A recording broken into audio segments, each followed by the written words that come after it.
Hello students, welcome back to my YouTube channel. आज के lecture में हम देखेंगे चैप्टर नंबर 4 प्राणी जगत। तो इसका हमने 50% से ज़्यादा भाग तो पहले के लेक्चर में कवर कर लिया था। आज के लेक्चर में हम पढ़ेंगे संघ हेमिकोर्डेटा। हेमिकोर्डेटा क्या होते हैं? ये नॉन कोऑर्डिनेट्स और जो कोऑर्डिनेट्स होते हैं, यानी नॉन कोऑर्डिनेटा और कोऑर्डिनेटा के बीच में ये एक संयोजक कड़ी है। इनमें एक ऐसी संरचना पाई जाती है जो ना तो पूरी कोऑर्डिनेटा में पाई जाने वाली पृष्ठ रज्जु के समान रज्जु होती है, और ना ही ये ऐसा हम बोल सकते हैं कि इसमें पृष्ठ रज्जु एब्सेंट होता है। तो ये अल्प विकसित होता है। एक टाइप से मान लो कि पृष्ठ रज्जु ही है वो अल्प विकसित होता है। तो हम ना तो इसको कोऑर्डिनेटा में रख सकते हैं, ना ही नॉन कोऑर्डिनेट्स में रख सकते हैं। तो इसको अरज्जुकियों के अलावा इसको एक अलग ही संघ में रखा गया जिसे हेमिकोर्डेटा बोलते हैं। हेमिकोर्डेटा के अंदर कोलर क्षेत्र में अल्प विकसित संरचना होती है जिसे स्टोमाकोड कहते हैं। नीट में पूछा जा चुका है। पृष्ठ रज्जु के समान ये संरचना होती है। कंप्लीट पृष्ठ रज्जु के समान डेवलप नहीं होती है, ये अल्प विकसित संरचना होती है। तो सूंड, कोलर और वक्ष इसका भाग है। जो भी इनके प्राणियों हैं उनका शरीर 3 भागों में डिवाइड होता है, सूंड, कोलर और वक्ष। एक क्वेश्चन आया था पहले 2019 के अंदर कि उत्सर्जन किस प्रकार से होता है हेमिकोर्डेटा के अंदर, तो उसमें एक ऑप्शन था सूंड। तो सूंड इसका आंसर नहीं होगा। इसमें पाई जाती है एक सूंड ग्रंथि। इसके द्वारा ये इसके उत्सर्जी अंग है। किसमें पाया जाने वाला? हेमिकोर्डेटा के अंदर। नेक्स्ट है कि ये कृमि के समान है, यानी वॉर्म लाइक है। जैसे हमने पहले गोलकृमि पढ़ा था, चपटेकृमि पढ़ा था, उसी प्रकार से। नेक्स्ट है कि ये समुद्री जीव है। समुद्र यानी खारे पानी में पाए जाने वाले जीव है। संगठन देखे तो अंग तंत्र स्तर का इसमें संगठन होता है। द्विपार्श्व रूप से सम्मित होते हैं। 2 भागों में हम इसको डिवाइड कर सकते हैं। त्रिकोर की यानी इसमें तीन जर्म लेयर इसमें पाई जाती है। प्रगुही प्राणी है, यानी इसमें गुहा पाई जाती है। वास्तविक गुहा इसमें पाई जाती है। शरीर इसका बेलनाकार होता है और 3 भागों में डिवाइड होता है, सूंड, कोलर और वक्ष। परिसंचरण तंत्र खुले प्रकार का होता है। यहाँ पे गलत लिखा है कि बंद होता है, इसमें परिसंचरण तंत्र खुले प्रकार का होता है। श्वसन करने के लिए इसमें क्लोम पाए जाते हैं। सूंड ग्रंथि उत्सर्जी अंग है ही। नर और मादा इसमें अलग अलग होते हैं। निषेचन बाह्य निषेचन होता है, लैंगिक जनन करते हैं। और इसमें जो लार्वा है उन्हें टोनेरिया लार्वा कहते हैं। तो अप्रत्यक्ष रूप से इसमें निषेचन होता है। एग्जाम्पल है इसके 2, बेलेनोग्लोसस और सेकोग्लोसस। दोनों एग्जाम्पल इंपॉर्टेंट है। एक का यहाँ पे डायग्राम है। नेक्स्ट हमारा संघ आता है जो कि इम्पोर्टेंट संघ है, संघ कोर्डेटा यानी रज्जु की, जिसके अंदर हम भी आते हैं, यानी इंसान भी इसके कोर्डेटा संघ के अंदर आते हैं। तो इसमें रज्जु उपस्थित होता है, यानी इसमें मेरु रज्जु उपस्थित होता है। इसकी 3 मूलभूत लक्षण क्या है यहाँ पे कि पृष्ठ रज्जु, मेरु रज्जु उपस्थित होता है, जैसा कि यहाँ पे इस डायग्राम में दिख रहा है। नेक्स्ट है पृष्ठ खोखली तंत्रिका रज्जु इसमें पाई जाती है। फिर है कि युग्मित ग्रसनी क्लोम छिद्र इसके अंदर पाए जाते हैं। तो यहाँ पे जो डायग्राम में दिख रहे हैं ये सब इसकी कोर्डेटा संघ की विशेषताएं हैं। ये यहाँ पे नोटोकोड है, ये नर्व कोड है, यहाँ पे क्लोम छिद्र है, गिल्स स्लिट्स, और यहाँ पे गुदा पष्ट पूंछ इसके अंदर पाई जाती है। ये द्विपार्श्वतः सम्मित होते हैं, त्रिकोर की होते हैं और प्रगुही होते हैं, जैसा अभी कोर्डेटा में देखा था। इसमें अंग तंत्र स्तर का संगठन पाया जाता है। सेम कोर्डेटा के जैसे गुदा पष्ट पुच्छ तथा बंद परिसंचरण तंत्र पाया जाता है। यह भी एक इसकी विशेषता है कि इनमें पूंछ पाई जाती है। अब हम ये बोलेंगे कि हमारे अंदर तो पूंछ नहीं होते, लेकिन हमारे पूंछ जैसे पूर्वजों के अंदर पूंछ थी और उनके अंदर, हमारे अंदर अभी भी वो पूंछ वाली हड्डी पाई जाती है। अरज्जुकी और रज्जुकी में विशिष्ट लक्षणों की तुलना। तो यहाँ पे कुछ टेबल है कि इसमें रज्जुकी और अरज्जुकी में डिफरेंस क्या है। इसमें पृष्ठ रज्जु उपस्थित होता है, इसमें अनुपस्थित होता है। इसके अंदर जो केंद्रीय तंत्रिका तंत्र है, पृष्ठीय, खोखला और एकल तंत्रिका तंत्र होता है। लेकिन इसमें क्या होगा, केंद्रीय तंत्रिका तंत्र अधर तल में और ठोस, और साथ में ये दोहरा होता है। इसमें ग्रसनी में क्लोम छिद्र पाए जाते हैं, लेकिन यहाँ पे क्लोम छिद्र अनुपस्थित होते हैं ग्रसनी के अंदर। हृदय अधर भाग में होता है और इनमें हृदय पृष्ठ भाग में होता है, अगर उपस्थित है तो। जरूरी नहीं कि उपस्थित हो। एक गुदा पष्ट पूंछ इसमें उपस्थित होती है, लेकिन इनमें पूंछ है वो अनुपस्थित होती है।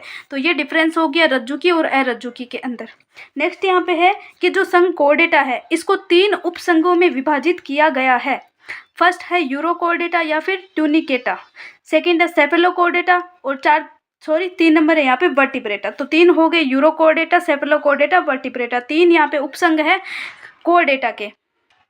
जो उपसंघ है यहाँ पे यूरोकोर्डेटा ट्यूनिकेटा ये दोनों एक ही है। साथ में अगर इसको सिफेलोकोर्डेटा ऐड कर दिया गया तो दोनों को साथ में हम प्रोटोकोर्डेटा कहते हैं। ये सभी समुद्र में पाए जाने वाले हैं। कौन? प्रोटोकोर्डेटा। यूरोकोर्डेटा में क्या है, पृष्ठ रज्जु केवल लार्वा की पूंछ में ही पाई जाती है, जबकि सिफेलोकोर्डेटा में क्या है, पृष्ठ रज्जु सिर से पूंछ तक फैली रहती है, लंबी इनमें होती है, जो कि जीवन के अंत तक यानी जब तक वो लाइफ लॉन्ग है उनके रहती है। उदाहरण है यूरोकोर्डेटा के एसिडिया, सेल्फा और डोलियम। सिफेलोकोर्डेटा का है ब्रेकियोस्टोमा, एम्फिओक्सिस या फिर लेसेंट। तो यहाँ से इम्पोर्टेंट है ये, क्योंकि यहाँ से क्वेश्चन पुटअप हुआ है। इस एक ही पैराग्राफ से बहुत बार क्वेश्चन पुटअप हुआ है और 2020 और 22 में ये जो इनके उपसंग है उनसे रिलेटेड क्वेश्चन पुटअप हुआ है।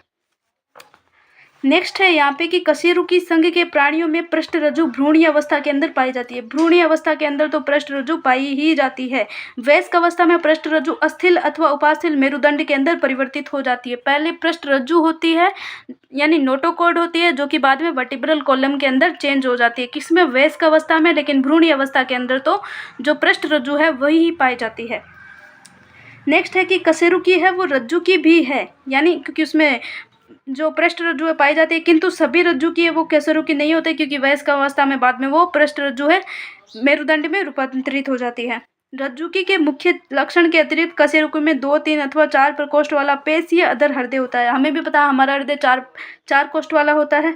वृक्क है वो उत्सर्जन तथा जल संतुलन का कार्य करते हैं। वृक्क के द्वारा हमारे फ्लूइड का उनका रेगुलेशन भी होता है। जो भी हमारे ब्लड के अंदर जल कितना होना चाहिए उसका वृक्क के द्वारा, किडनी के द्वारा। साथ ही ये उत्सर्जन में भी मदद करती है। इनमें पंख भी होते हैं, या फिर पैर के, या तो पंख होंगे या फिर पैर के रूप में 2 जोड़ी युग्मित उपांग यानी पैर हो सकते हैं, यानी जोड़े के अंदर। अब है कि यूरोकोर्डेटा, सेफेलोकोर्डेटा हो गया। नेक्स्ट है यहाँ पे वर्टिब्रेटा। वर्टिब्रेटा को पुनः उपवर्ग में विभाजित किया गया है। ये यहाँ पे डिवीजन है 2 प्रकार का, यहाँ पे अनेस्थोस्टोमोटा और नेथोस्टोमेटा। तो 2 प्रकार का हो गया। अगर किसी में जबड़े नहीं है तो उसे एग्नेता कहेंगे, अगर इसमें जबड़े उपस्थित है तो उसे नेस्थोमेटा या फिर ग्नेथोस्टोमेटा कहते हैं। 2 टाइप का ये है। इसके अंदर अनेस्थोस्टोमेटा के अंदर क्या आता है, इसमें साइक्लोस्टोमेटा आते हैं, यानी गोल मुंह है वाली और जबड़े नहीं है, चूसक प्रकार का मुंह होता है, सकिम टाइप की, इस प्रकार की इसमें मछलियां आती है। जो यहाँ पे नेक्स्ट है नेथोस्टोमेटा, इसमें क्या होगा, जबड़े उपस्थित होंगे उनके अंदर। इसमें ये वाली पीसी जाती हैं, उनमें पंख पाए जाते हैं, और दूसरे आते हैं टेट्रापोडा, चतुष्पाद यानी पाद उसमें उपस्थित होंगे, 4 पैर। तो इसमें 2 वर्ग और है, कॉन्ड्रिक्थीज और ओस्टिकथीज, तो दोनों हम पढ़ेंगे। नेक्स्ट यहाँ पे आते हैं amphibia, reptiles, Aves, Mammalia. Mammalia के अंदर आते हैं हम, यानी स्तनी। एविस पक्षी होते हैं, रेप्टाइल है यहाँ पे सरीसृप है, एम्फीबिया उभयचर, जिसमें हमने मेंढक पढ़ा था पहले।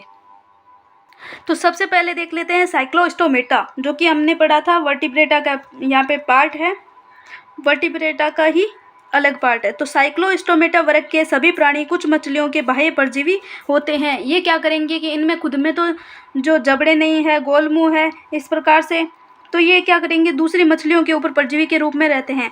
शरीर इनका लंबा होता है, देख लो डायग्राम में किस प्रकार से लंबी लंबी मछलियां हैं, जिनमें श्वसन के लिए इसमें 6 से 15 जोड़ी क्लोम छिद्र इसमें पाए जाते हैं। इनमें बिना जबड़ों का चूसक और वृत्ताकार मुख होता है। जबड़े नहीं होते हैं, चूसक और वृत्ताकार प्रकार का इनका मुख होता है। शरीर में सल्क तथा युग्मित पंखों का अभाव होता है। तो ये दूसरी मछलियों पे क्यों रहती है, क्योंकि इनमें सल्क भी नहीं होते, युग्मित पंख भी नहीं होते, तो ये तो खुद से चल ही नहीं सकते, तो दूसरी मछलियों के ऊपर ही रहते हैं। कपाल और जो मेरुदंड है उपास्थि होता है, यानी उपास्थि से बना हुआ होता है। परिसंचरण तंत्र बंद प्रकार का होता है। इनमें ये समुद्री होते हैं, किंतु जनन के लिए अलवणीय जल में प्रवास करते हैं, यानी मीठे जल में जाएंगे, और जनन के कुछ दिन बाद में वे मर जाते हैं, और इसके लार्वा कायांतरण के बाद में समुद्र में वापस आ जाते हैं। लार्वा का जब कायांतरण हो जाएगा तो वो वापस अपने समुद्र में ही, यानी लवणीय जल के अंदर ही वापस आ जाएंगे। तो एग्जाम्पल है यहाँ पे पेट्रोमाइजोन यानी लेम्प्रे, मिक्सिन यानी हैगफिश। तो दोनों फिश है, दोनों का एग्जाम्पल याद रखना है। नेक्स्ट यहाँ पे जो वर्ग है इसी का जो हमने पढ़ा था वर्टिब्रेटा का पार्ट है। तो इसमें धारा रेखीय शरीर के समुद्री प्राणी है, किसमें कॉन्ड्रिक थी इसके अंदर। इसका अंत है वो कंकाल उपास्थि होता है, अंतः कंकाल उपास्थि होता है यानी उपास्थि से बना हुआ होता है। मुख है वो अधर पर स्थित होता है यानी वेंट्रल साइड में। पृष्ठ रज्जु चीर स्थायी होते हैं यानी इनमें जो पृष्ठ रज्जु है वो इनके जीवन काल तक वैसे ही रहता है। साथ में इसमें जो क्लोम छिद्र है वो अलग अलग होते हैं। ये इसके दो एग्जाम्पल है यहाँ पे, ए और ब। ये पहला वाला है स्कोलियोडोन और यानी कुत्ता मछली, और दूसरा है यहाँ पे आरा मछली यानी प्रिस्टिस। ये वाली जो कॉन्ड्रिक्थिस और जो कुत्ता मछली आरा मछली ये दोनों है, इस प्रजाति में जो भी कॉन्ड्रिक्थिस मछलियाँ हैं जितनी भी, ये बहुत ज़्यादा खतरनाक होती है और बहुत ज़्यादा ये हानिकारक होती है, दूसरे जीवों को बहुत ज़्यादा खा जाती है। इनमें तीखे नुकीले दांत पाए जाते हैं, मतलब तिरछे होते हैं कि एक बार इसने पकड़ लिया शिकार को पकड़ लिया तो वो उसे वापस छुड़ा ही नहीं सकता। नेक्स्ट अभी हमने देखा था कि इसमें जो क्लोम है वो अलग अलग होते हैं, लेकिन क्या इसमें प्रच्छद यानी ओपरकुलम से ढके हुए नहीं रहते, उनके ऊपर कोई कवरिंग नहीं होती है। त्वचा इनकी दृढ़ होती है, सूक्ष्म पट्टाभ सल्क युक्त होती है, सल्क उसमें पाए जाते हैं कांटे टाइप के। पट्टाभ दांत पट्टाभ सल्क के रूप में रूपांतरित और पीछे की ओर मुड़ जाते हैं। अगर किसी के अंदर दांत पीछे की साइड में हो गए तो अगर उसमें कुछ फंस गया तो वो निकल ही नहीं पाएगा। ये इनके जबड़े बहुत ज़्यादा शक्तिशाली होते हैं। ये सब मछलियाँ हैं। वायु कोष की अनुपस्थिति के कारण ये डूबने से बचने के लिए लगातार तैरते रहते हैं। इनमें वायु कोष नहीं होते हैं। अगर वायु कोष नहीं है तो इनको तैरने में क्या होगी, ऐसा है कि ये एक जगह पे रुक ही नहीं सकते, एक जगह पे रुकेंगे तो ये डूब ही जाएंगे, पूरे मर जाएंगे, इसलिए इनको लगातार तैरते रहना पड़ता है। हृदय 2 प्रकोष्ठ वाला होता है जिसमें एक आलिंद और एक नीले हो गया। इनमें से कुछ में क्या होता है, विद्युत अंग होते हैं यानी टोरपीडो के अंदर होता है। कुछ में विष दांत होते हैं यानी ट्राइगोन होते हैं जो कि जहरीले दांत होते हैं। ये सारे इसमें हानिकारक है, जो भी मतलब हानि पहुंचाने वाले इसमें मछलियां हैं। असमतापी होते हैं यानी पाइक्लोथर्मिक है, अर्थात इनमें शरीर का ताप नियंत्रण करने की क्षमता नहीं होती है। नर और मादा इसमें अलग होते हैं। नर में श्रोणी पंख में ओलैंगिक यानी क्लेस्पर पाए जाते हैं। निषेचन आंतरिक होता है। अधिकांश इसमें जरायुज होते हैं यानी बच्चे पैदा करने वाले। उदाहरण है इसके याद रखना, कुत्ता मछली, आरा मछली, विशाल सफ़ेद शार्क, व्हेल शार्क। तो शार्क मछली कितनी खतरनाक होती है, किसी को नहीं छोड़ती। नेक्स्ट यहाँ पे वर्ग आता है, वर्ग ओस्टिकिथिस। तो इसमें क्या है, इसमें लवणीय और अलवणीय दोनों प्रकार के जल में ये मछलियाँ पाई जाती है।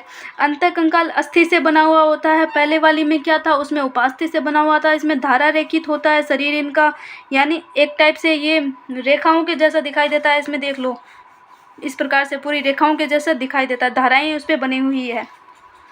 मुख है अधिकांशतः अग्र सिरे के अंत में होता है। आगे वाले सिरे के जहाँ पे एंड होने वाला होता है वहाँ पे इनका मुंह है, दोनों में। 4 जोड़ी क्लोम छिद्र दोनों ओर, प्रच्छद यानी ओपरकुलम से ढके हुए इसमें क्लोम छिद्र पाए जाते हैं। पहले वाले में क्लोम छिद्र तो थे लेकिन ओपरकुलम से ढके हुए नहीं थे, लेकिन यहाँ पे ओपरकुलम यानी प्रच्छद के द्वारा ढके हुए क्लोम छिद्र इसमें पाए जाते हैं। त्वचा है साइकिसाइड टिनोइड सल्क से ढकी रहती है, यानी इसमें भी कुछ तो कांटे हैं ही। इनमें वायु कोष उपस्थित होता है। वायु कोष उपस्थित है मतलब इन्हें हर टाइम तैरने की ज़रूरत नहीं है। जो उत्प्लावन यानी तैरने में, भागने में, वहाँ पे उसको हेल्प करती है। हृदय है 2 प्रकोष्ठ का होता है, यानी एक आलिंद एक नीले। ये सभी असमतापी होते हैं। नर और मादा अलग अलग होते हैं। अधिकांशतः अंडक होते हैं। ये ज़्यादातर अंडे देने वाले होते हैं। पहले जो पढ़ा था हमने वो क्या थे, वो जरायुज थे यानी बच्चे देने वाले। इनका निषेचन प्राय बाह्य होता है, वहाँ पे आंतरिक निषेचन था। ये परिवर्तन प्रत्यक्ष होता है। सीधी सी बात है कि लार्वा अवस्था नहीं पाई जाती। तो एग्जाम्पल है इसमें उड़न मछली, उड़ने वाली, हिप्पोकैम्पस, समुद्री घोड़ा, रोहू। तो सारे एग्जाम्पल देख लेना। नेक्स्ट यहाँ पे आता है वर्ग एम्फीबिया यानी उभयचर, जिसमें हमने मेंढक पढ़ा था, पूरा डिटेल से पढ़ा है, तो ये तो हमें आता ही है। तो ग्रीक एम्फी यानी 2, बायोज यानी जीवन, यानी 2 जीवन, यानी जल पर भी और थल पर ही। उभयचर हो गए, जल और स्थल दोनों में रह सकते हैं। 2 जोड़ी इनमें पैर होते हैं यानी 4 हो गए। सिर और धड़ में इनका शरीर विभाजित होता है। कुछ के अंदर पूंछ भी पाई जाती है। त्वचा नम सल्क रहित होती है। नेत्र पलक वाले होते हैं। मेंढक में तो हमने एक एक्स्ट्रा उसमें जो पलक थी वो भी थी, निमेशक पटल जो कि उसको पानी में तैरते टाइम रहती है। बाह्य कर्ण की जगह कर्णपटल होता है, यानी इसमें हमारे जो कर्ण पिन्ना होता है वो इनके अंदर नहीं होता, सीधा कान का एक छेद होता है, यानी कर्णपटल होता है, बाह्य कर्ण नहीं होता है। आहार नाल, मूत्राशय तथा जनन पथ एक कोष्ठ में आते हैं। तीनों एक ही जगह पे खुलते हैं। अवस्कर में पहले भी पढ़ रखा है, जो कि बाहर खुलता है। श्वसन कलोम के द्वारा, फुफ्फुस तथा त्वचा के द्वारा हो सकता है। हृदय 3 प्रकोष्ठ वाला होता है, 2 आलिंद और 1 नीले होता है। असमतापी प्राणी है। नर और मादा अलग अलग होते हैं। निषेचन, बाह्य निषेचन करते हैं, अंडोत्सर्जन करते हैं, अंडे देते हैं। विकास परिवर्तन प्रत्यक्ष तथा लार्वा के दौरान ही होता है। लार्वा इसमें हमने पढ़ा था मेंढक में टेडपोल होता है। तो उदाहरण यहाँ पे बुफो टोड, राना टिग्रीना मेंढक, हाइला वृक्ष मेंढक, सेलमेंडा इसमें पूंछ होती है। और यहाँ पे ये जो है ये 2019 में पूछा गया है कि पाद रहित उभयचर कौन सा है? इक्थियोफिस। नेक्स्ट है यहाँ पे वर्ग सरीसृप। तो सरीसृप नाम प्राणियों के रेंगने या फिर सरकने के द्वारा गमन के कारण ही है। लेटिन शब्द रेपरे, रेप्टम, रेंगना या फिर सरकना, तो इन्हें हम रेप्टाइल्स बोलते हैं। ये सब अधिकांशतः स्थलीय प्राणी हैं, स्थल पर ही रहते हैं, जिनका शरीर शुष्क सल्क युक्त त्वचा से ढका रहता है। इनमें केराटिन द्वारा निर्मित बाह्य त्वचीय सल्क या फिर प्रसल्क पाए जाते हैं। इनमें बाह्य कर्ण नहीं पाए जाते हैं, केवल कर्णपटल ही पाया जाता है, वही बाह्य कान का प्रतिनिधित्व करता है। 2 जोड़ी पाद इसमें उपस्थित होते हैं, 2 जोड़ी पैर होते हैं। हृदय सामान्यतः इसमें 3 प्रकोष्ठ वाला होता है, लेकिन मगरमच्छ के अंदर 4 प्रकोष्ठ वाला। अपवाद यहाँ पे आ गया मगरमच्छ। सरीसृप है वो असमतापी होते हैं। सर्प तथा छिपकली अपने सल्क को, इनके जो केंचुली होते हैं वो उनको केंचुली के रूप में बाहर निकाल देते हैं, यानी अपनी त्वचा के ऊपर की कवरिंग को। लिंग इसमें अलग अलग होते हैं, नर और मादा अलग अलग होते हैं। निषेचन आंतरिक होता है, सभी के सभी अंडे देते हैं। परिवर्तन प्रत्यक्ष होता है, यानी लार्वावस्था नहीं होती है। फिर एग्जाम्पल है इसके किलोन, टर्टल, टोर्टाइस, वृक्ष छिपकली, घड़ियाल, एलिगेटर, बगीचे की छिपकली, घरेलू छिपकली, जो भी अलग अलग छिपकली है जितनी भी, कोबरा, साग, सांप, नाजा, क्रेत, वाइपर। तो ये सारे एग्जाम्पल अच्छे से याद रखना। ये इसमें कुछ डायग्राम दिए गए हैं, जिनका डायग्राम है वो ज़्यादा अच्छे से याद रखना। तो नेक्स्ट आता है यहाँ पे हमारा वर्ग है एविज, यानी पक्षी इसमें आते हैं। एविज का मुख्य लक्षण है शरीर के ऊपर पंख उपस्थित होते हैं, उड़ने की क्षमता होती है।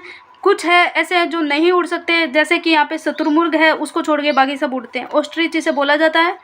चोंच भी पाई जाती है, हमें पता ही है पक्षियों में चोंच होती है।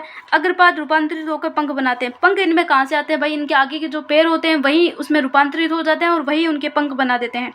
पश्चपाद में क्या होता है? सामान्यतः सल्क होते हैं जो रूपांतरित होकर चलने, तैरने और पेड़ों की शाखाओं को पकड़ने में इनकी सहायता कर देते हैं। सल्क का मतलब देखें तो एक खुरदरा टाइप का होता है। त्वचा शुष्क होती है। पूंछ में तेल ग्रंथि, यानी पूंछ के अंदर तेल ग्रंथि को छोड़कर बाकी त्वचा में और कहीं भी इनमें कोई ग्रंथि नहीं पाई जाती है। अंतःकंकाल की लंबी अस्थियां इनमें खोखली होती है, इसलिए इनमें जो वायु कोश युक्त होती है, यानी इनमें वायु भरी होती है, जिसके कारण ये खुद के शरीर को हल्का कर लेते हैं और ये उड़ सकते हैं। इनके पाचन तंत्र में सहायक संरचना क्रोप और प्रेषणी होती है। 2023-2022 दोनों में ये पूछा गया है, वेरी वेरी इंपॉर्टेंट, कि इनके पाचन पथ में सहायक संरचना क्रोप और पेशणी होती है। वैसे तो हमने क्या पढ़ा था, पहले भी पढ़ा था कि क्रोप और पेशणी पाए जाते हैं, लेकिन उस टाइम पे वो ऑप्शन में ही नहीं थे, सिर्फ पक्षी वाला ही ऑप्शन में था। हृदय पूर्ण 4 प्रकोष्ठ का होता है। समतापी होते हैं, यानी टेम्परेचर को रेगुलेट कर सकते हैं, अर्थात इनके शरीर का ताप नियत ही रहता है, एक ही इनका कांस्टेंट ताप रहेगा। श्वसन है फेफड़ों के द्वारा होता है। वायु कोश फुफ्फुस से जुड़कर सहायता श्वसन अंग का निर्माण करता है, जुड़कर सहायक श्वसन अंग का निर्माण करता है। कौन? वायु कोश, फेफड़े से जुड़कर। फिर इसमें एग्जाम्पल है, इनमें एग्जाम्पल वाला क्वेश्चन कैसे पूछा जाता है कि सुमेलित करो, इसको मिलान करो, उस टाइप से यहाँ पे क्वेश्चन आते हैं। तो सारे के सारे एग्जाम्पल आपको अच्छे से याद होने चाहिए। तो कोए, मोर, जो भी यहाँ पे तोता, मैना, इसी में आते हैं सब। फिर आता है हमारा यहाँ पे, इसके अलावा यहाँ पे जो है एवीज के अंदर क्या है, किडनी होती है। यूरिकोट्स और यूरिया का उत्सर्जन करने वाले होते हैं। 12 जोड़ी तंत्रिकाएं पाई जाती हैं इनमें। लैंगिक आंतरिक निषेचन होता है, अंडे देते हैं और प्रत्यक्ष परिवर्तन होता है, लार्वावस्था नहीं पाई जाती। ओके, तो वर्ग स्तनधारी यानी मैमल्स, जो कि हम है। इस वर्ग के प्राणी सभी प्रकार के वातावरण में पाए जाते हैं, हर जगह पे पाए जाते हैं। कुछ ऐसे होते हैं ध्रुवीय ठंडे भाग में, रेगिस्तान, जंगल, घास के मैदान, अंधेरे गुफाओं में। इनमें से कुछ में उड़ने और पानी में रहने का भी अनुकूलन होता है। स्तनधारियों का जो सबसे प्रमुख लक्षण है कि वो दूध उत्पन्न करने की क्षमता होती है, उनमें स्तन ग्रंथि पाई जाती है और उनसे उनके बच्चे पोषण प्राप्त करते हैं। तो यही इनकी विशेषता है। दो जोड़ी पैर होते हैं, चलने फिरने, जो भी दौड़ने, बिल में रहने, तैरने, उनके लिए काम में आते हैं। त्वचा पर रोम पाए जाते हैं। भाई तुम्हारे हाथ पे देखो रोम है क्या? ये देख लो, मेरे हाथ पे तो है। भाई जो कर्ण पल्लव है पाए जाते हैं, इनमें बाहर वाले कान भी पाए जाते हैं जिनमें हम श्रृंगार करते हैं, झुमके पहनते हैं। जबड़े में विभिन्न प्रकार के दांत पाए जाते हैं, अलग अलग प्रकार के हम दांत पड़ते हैं। पूरे 32 दांत होते हैं भाई, अलग अलग। जो मसूड़ों की गर्तिका में लगे हुए होते हैं, मसूड़े के अंदर दांत लगे हुए होते हैं हमारे। 4 प्रकोष्ठ वाला हृदय होता है, सबसे डेवलप हम ही है, हमारे जैसा कोई नहीं है। और श्वसन की जो क्रिया है, पेशी डायफ्राम, हमारे अंदर जो डायफ्राम होता है किसी में भी नहीं होता। लिंग अलग अलग होते हैं, नर और मादा अलग होते हैं। निषेचन आंतरिक निषेचन होता है। कुछ को छोड़कर सभी जो स्तनधारी है बच्चे को जन्म देते हैं, यानी जरायुज होते हैं।